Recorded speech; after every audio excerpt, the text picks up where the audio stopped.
Hey guys, welcome to Bastion Time. I'm your host Bastion. This is Nintendo News. Let's get to that Nintendo News.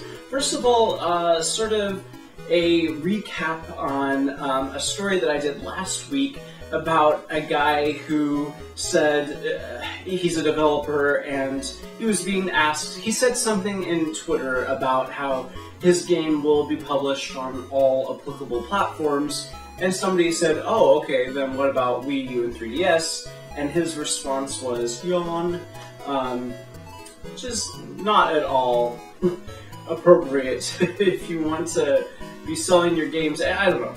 I talked all about that last week and why that's absurd. Apparently, the tweets continued with this guy, though, where he sort of backed up a bit and said, look, I do support Nintendo, and you can't really blame, somebody was like, oh, well, it's developers like you that are killing the Wii U. And he says, you cannot blame the developers, it's not the developers who decide what platform these games necessarily release on, it's the publishers. For those of you not familiar with how this all works, the developers are the people who are actually building the game, but that's usually completely separate from the people who then publish that game and distribute it elsewhere.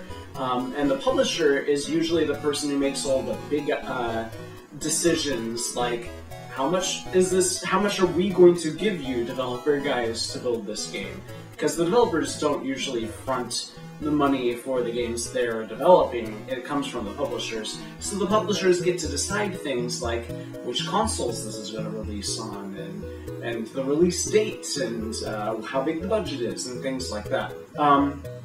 So he says, don't blame the developers for the Wii U's issues, blame the publishers, but then he goes back to bashing Nintendo by saying that he has tried to contact Nintendo about publishing the game, but that they have not been very helpful. And I read this like half of a week ago. I probably should have reread exactly what he said.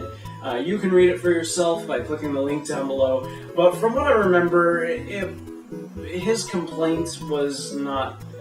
It's like he expected Nintendo to bend over backwards for him to do something or other, and they didn't, and so that's why he's not amused with them or whatever, but I don't know. It seems very silly to me, but if you want to read about that, there's a link for you down below. Our final story is a Did You Know gaming video that's entirely about the Nintendo 64, and I learned a lot of interesting little facts about it. It went through such a bizarre sort of development process, the Nintendo 64.